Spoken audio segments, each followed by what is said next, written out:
देखती आंखों, सुनते कानों और धड़कते दिलों, आप सबको हमारी तरफ से अस्सलाम वालेकुम। वालेकुम अस्सलाम। और मेरा ख्याल था कि आज हम ये शो सेट पे करेंगे, लेकिन लग रहा है कि थाने में कर रहा हूँ मैं।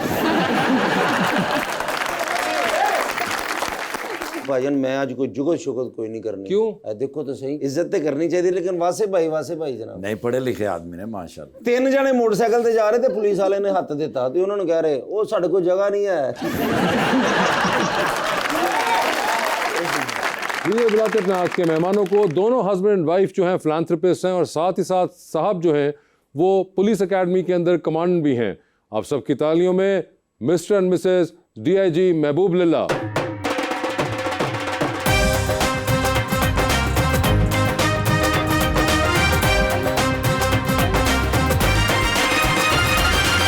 वेलकम टू द शो जी। बड़ी खुशी हो रही है महबूब भाई, आप तशरीफ़ लाए हैं आज, और आज एक बड़ा ही खूबसूरत मैं शेर लेकर आया हूँ सर, आपसे भी खूबसूरत अपनी बहन के लिए। दुआया शेर है जी आपके लिए कि आप जिस ख्वाब में आंखें खोलो उसका रूप अमर, आप जिस रंग का कपड़ा पहनो वो मौसम का रंग, आप जिस फूल को हंस के छू लो कभी ना वो मुरझाए, आप जिस हरफ पे उंगली रख दो वो रोशन हो जाए।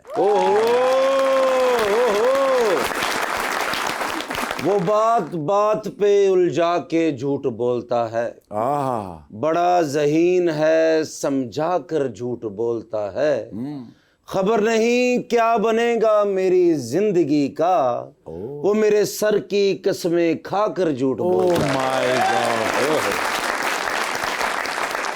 महबूब साहब क्या हाल चाल है सर आपके? अल्लाह का शुक्र। बिल्कुल सर आपने शो देखा हुआ है? जी बिल्कुल बिल्कुल। और आपको आइडिया है? लिटिल बिट आइडिया है, ठीक है। मैडम आपको आइडिया है? जी थोड़ा ओके, उनको आइडिया है, देखें वो देखती हैं, आप तो एम ही बीच में देखते हैं। वैसे अमूमन जब आप कहीं भी जाते हैं तो इतनी पुलिस साथ लेके जाते हैं? नहीं, नॉर्मली इतनी नहीं होती। इतनी नहीं होती आज है। आपने जरूरत से ज्यादा बुला ली। ज्यादा बुला ली सर है। लेकिन मेरी रिक्वेस्ट है कि ना सारे ने कोई कह दो कि ਤੁਹਾਡੇ डर तो हसन नहीं दे हसपन। आपको ऐसी बात करेंगे तो हंसेंगे ना। आज तो मैंने सर से भी नहीं डरना, हमारी बहन साथ है ना। हाँ बिल्कुल। असल DIG वो है। अच्छा, अब देख लो हाथ हैं जो बनने नहीं। ये वैसे होता है आपके साथ अमूमन के लोगों ने अगर कोई काम करवाना हो इनसे, कोई बात पहुंचानी हो इन तक, तो वो आपको कहते हो?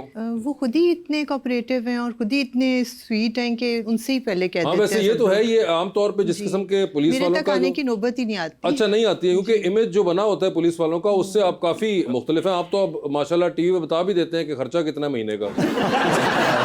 उस पर बहुत सारे लोगों ने एतराज़ भी किया है, लेकिन मुझे कोई आर नहीं है बताने में। देखिए जब मैं ASP था तब की मेरी इनकम टैक्स की रिटर्न और आज की इनकम टैक्स रिटर्न में 1 रुपए का भी फ़र्क नहीं है। सोफिया के जो एसेट डिक्लेरेशंस थे 2003 में हमारी शादी हुई तो वो एसेट डिक्लेरेशन आज भी वैसे ही हैं। तो अगर हमें अल्लाह ताला ने जायज़ आमदनी दी हुई है, 2 प्लाजे हमने रेंट पे दिए हुए हैं, एक फोर्सेस एकेडमी के नाम से एकेडमी चल रही है, तो वहाँ से अगर हक लाल की कमाई आ रही है तो मैं 25-26 लाख खर्च कर रहा हूँ तो किसी को क्या तकलीफ है। मगर मुझे बात बताइए मैडम कि ये आपके जहन में ख्याल कैसे आया था? I am sure lot of people have asked you this before, मगर जहाँ तक मुझे पता है आपके वालिद साहब भी इस काम में काफ़ी पेश थे। जी तो मैंने हमेशा से अपने वालिद साहब को जब से होश संभाला ये सारे कार्य खैर करते देखा। रोज़ सुबह उठते थे तहज्जुद के टाइम पे, अपने हाथ से लंगर बनाते थे, और जो बुर्जी में और लाहौर में डिफरेंट जगहों पे लोग सो रहे होते हैं, बाहर जो मज़दूर सो रहे होते हैं, बेघर लोग सो रहे होते हैं, डेली बेसिस पे उन्हें जाके नाश्ता करवाते थे। इसके अलावा सर्दियों में जो लोग बाहर सो रहे होते थे उन्हें कंबल रज़ाइयाँ दे देते थे। इसके अलावा जिन लोगों के पास किराया नहीं होता था जाके बस स्टैंड पे, रेलवे स्टेशन पे उनको किराया दे देते थे।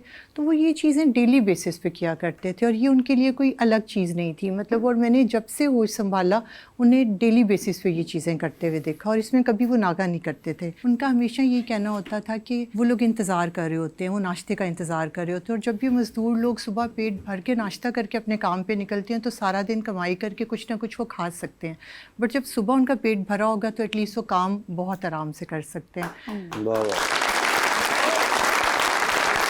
इसके अलावा भी बहुत सी फैमिलीज़ को सपोर्ट कर रहे थे और ये तमाम चीज़ें हमें उनकी डेथ के बाद ज़्यादा क्लियर हुई। जब उनकी डेथ हुई तो बहुत से लोग आए जिन्होंने महबूब को डिफरेंट बातें बताई, मुझे बताई कि इस तरह से कर रहे थे, इस तरह से लोगों को हेल्प कर रहे थे, इसके अलावा जिनको मंथली कर रहे थे। तो फिर हमें लगा कि इस चीज़ को रुकना नहीं चाहिए, उनकी लेगेसी को हमें कैरी करना चाहिए। तो फिर महबूब ने और मैंने ये डिसाइड किया कि हम इंशाल्लाह इसको कैरी करेंगे। और आज तक अल्हम्दुलिल्लाह हमारे घर से रोज़ाना तकरीबन 1000 बंदे का लंगर सुबह जाता है। और मुझे आपने एक तरह से उनकी जो भी काम थे आपने उसको एक्सटेंड करके ये जो आपने अलमारा के अंदर एक जो ऑर्फनेज वाली साइड जो की, ये नहीं थी पहले शायद। सर हम इसको ना ऑर्फनेज बिल्कुल नहीं कहते। सॉरी, ठीक है। हाँ। वो हमारे ज़ाती बच्चे हैं और हमने इन घरों का नाम रखा है अपना घर। अपना घर, ताकि बच्चे से कोई पूछे कि आप कहाँ रहते हैं, कहाँ से आ रहे हैं, तो वो कहता है कि जी मैं अपने घर में रहता हूँ, अपने घर से आ रहे हैं। मुझे वो सारे बच्चे पापा कहते हैं, सोफिया को मामा कहते हैं। ये बेसिकली आइडिया सोफिया का था। Okay. I should not take the credit. ये सोफिया शुरू से ही कहती थी कि ये चौकों में जो बच्चे औरतें लेके खड़ी होती हैं, शादी के पहले दिन से मुझे कह रही थी मेरा दिल करता है इनमें से 1-2 बच्चे हम अपने घर रख लें। तो शुरू में मैं इस आइडिया के खिलाफ था कि अपने बच्चों को हम उतनी तवज्जो नहीं दे पाएंगे। नाउ माशाल्लाह we have 2 daughters and 2 sons। माशाल्लाह। तो वो सोफिया ने 3.25 साल पहले मुझे कन्विंस किया।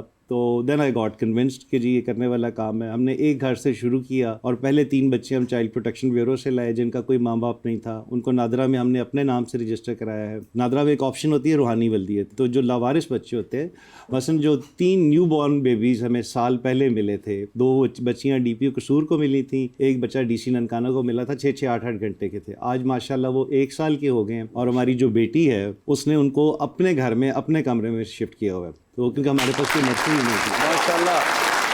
तो वो मैंने स्टाफ से कहा, जब ये बच्चे आए साल पहले, तो मैंने स्टाफ से कहा कि कोई नर्सरी बना दें इनके लिए। उन्होंने 2 महीने बाद बना दी। तो मैंने उसे बुलाया, मैंने कहा बेटा मानूर उसका नाम है तो उसे महा कहता हूँ। तो मैंने कहा महा बेटा बच्चे अब उनकी नर्सरी बन गई है तो बच्चे उधर शिफ्ट कर दो। तो उसने जो जवाब दिया वो मेरी ज़िंदगी का हासिल है। उसने कहा बाबा एक सूरत में ये बच्चे उधर शिफ्ट हो सकते हैं। मैंने कहा वो क्या? तो उसने कहा मेरा रूम भी उधर शिफ्ट।